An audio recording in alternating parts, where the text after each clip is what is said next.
Today I'm going to be building a big medieval battle along with continuing the tale of my medieval world of Pelargir. We're going to be building a modular castle with realistic play features, along with meeting new heroes, villains, and exploring new locations, and there's a lot to get through, so let's just get started. Also, I am giving away 3 free sealed Dragonborn paladins. I'm going to be announcing the winner on the 30th of October, and all you have to do to enter is subscribe to the channel and comment down on this video. Last episode, we saw the young King Aldarion grow into a strong leader and gather his king's company of knights. He also married Lady Arya of Dragonreach, but then news reached them that Lord Osgrey had been killed defending the borderlands from an unknown enemy force, and so the wedding was cut short and the king's men prepared to march. Joining our company on their quest was Forlas Ironheart, the grim blacksmith at Castle Parvenian, but also Dodger, the king's squire. And Dodger had actually been tasked to find Forlas, and when he found Forlas, Forlas cuffed him on the ear for interrupting his work,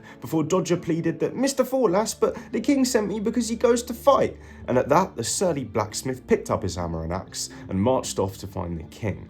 As Aldarion departed, he wished farewell to his new wife, Lady Arya, who would fly back to Dragonreach and recruit their faithful dragon warriors to their cause. The first part of their journey was rather uneventful, at least until they made camp in Greenwood the Fair, where from behind the trees they could hear a humming and a whistling. Their hands went to their swords, but before anyone could react, a pair of antlers and a flash of green and then silence, as if the one humming had suddenly realised that they were no longer alone. A few seconds later, a small creature stepped out from behind a large old oak trunk. He was a stout little fellow, about 4 feet high and covered in leaves and branches. He seemed to be carrying an odd-looking staff with flowers and leaves atop it, and a small bird sat perched upon his arm. The peculiar nature of this finding left our heroic knights speechless, and so they were all rather shocked when it was the halfling who broke the silence first. "Oh, merry old Pip, what have I found? Big folk have come, and danger abounds." The king smiled, rather taken aback by this little fellow. "Fear not, stout friend, I am King Aldarion. My men and I travel to the Dreadmuir, for dark tidings have come from the east, and the old lion stands alone. But we mean you no harm. Pray, tell me, what are you?" The halfling was confused, but met the king's gaze and said, "A healer am I, of Meriadoc's folk, small are we, but lovers of trees, and I am the last of my kind. Pip they called me when there was we." The king was even more confused by this answer, but a healer would be a very valuable thing on the road to come. "Master Pip, we are in need of a healer, one skilled in the ways of nature. Would you join us on this quest? Perhaps there will be more of your kind on the way." Pip looked down at the little bird and it chirped softly to him. To the men it seemed as if they were talking to each other. He then looked worried for a second before abruptly nodding to the bird and announcing, "The birds have warned me of this, the darkness in the east. Many of them are fleeing the shores never to return. I go now to find the truth of this. I will journey with you for a time." The new member of the company brought an odd look to the men. 5 battle-ready warriors, 1 angry-looking blacksmith, a grubby young squire, and a single leaf-covered halfling carrying a flimsy old staff. But having a healer gave the men heart, and Pip seemed an altogether merry little fellow. After a brief rest, the men quickly rode on for OSGREY'S Watch, and upon arrival, they found the portcullis partially open, with a body crushed beneath its weight. Dodger, the smallest of the company, quickly scurried up the Queen's Tree, working the portcullis cranks until it was open fully. The sight that met the men's eyes filled them all with a dark sense of dread. 3 more bodies lay further inside the entrance, all wearing the same strange armour as the first crushed one. In the back corner lay a warrior crested in blue and gold. It was Dondarrion Osgrey, the son of the old fallen lord. His helmet was cracked and bent, and a sword was sticking from his side. He clutched a tattered scroll in his hand. The king reached down for it and read the message before speaking it aloud to his men. "My lord Osgrey, I have most urgent news for you. The Eastern Watch is gone. At Dreadmuir, a new lord has risen calling himself Bloodgarm, and has led his warband from the eastern lands. They come now for OSGREY'S Watch, and if I do not deliver this to you in hand, I am surely dead. My daughter Morwen will command the rangers in my place now that I am gone. Find her at the taverns of Castamere. She will be loyal to the king. Yours faithfully, Angrad, captain of the Forest Rangers." And before the men could react to this dire news, a shrieking horn was heard outside the walls of the Lion's Watch. The king rose quickly, as did all his men. He drew his sword and cried, "The lion's fort will not fall. 2 positions, men, ready for battle. For Osgrey, for freedom, and for Pelargir." Pip quickly perched himself atop the queen's tree, his staff in hand, while Dodger scurried to the oil pot, shouting he was ready to burn those buggers the same colour as their armour. Forlas charged after him, shouting, "Shot it, boy, we have to heat the oil first. Grab me a darn torch."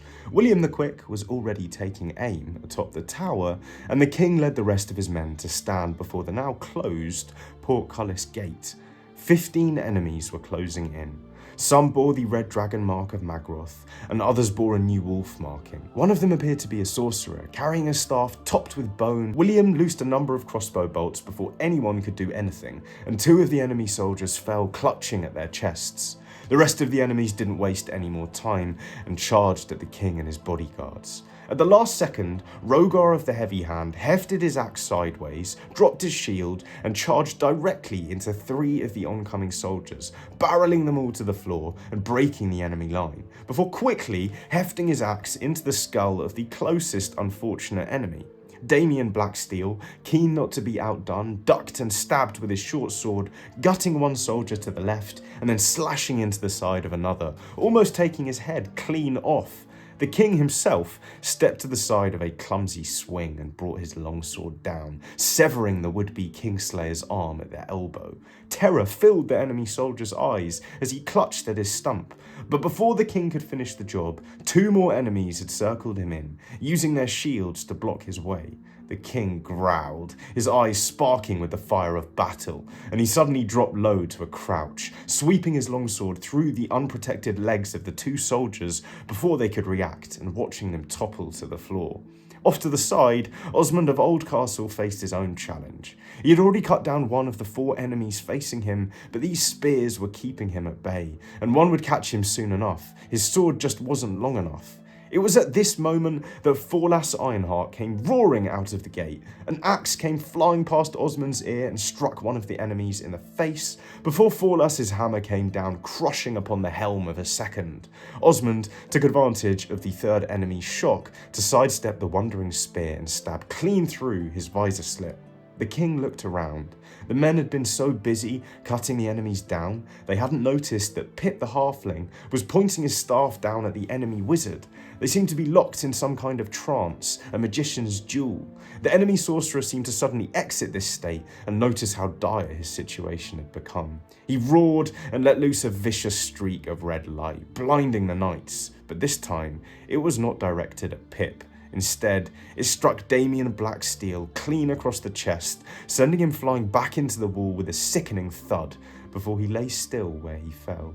Anger filled the king's mind. He knew bringing young, brave Damien was a risk, but before he could charge and slay the Dark Wizard himself, the man was gone. And to find out what happens next, make sure to tune in next time when we will journey back into my medieval world of Pelargir. Expect dragons, side quests, Easter eggs, and a bunch of new locations, including the Taverns of Castamere and the Forges of Guildhaven. But anyways, thank you guys for watching. Let me know what your favourite detail or character was, and I'll see you guys in the next episode.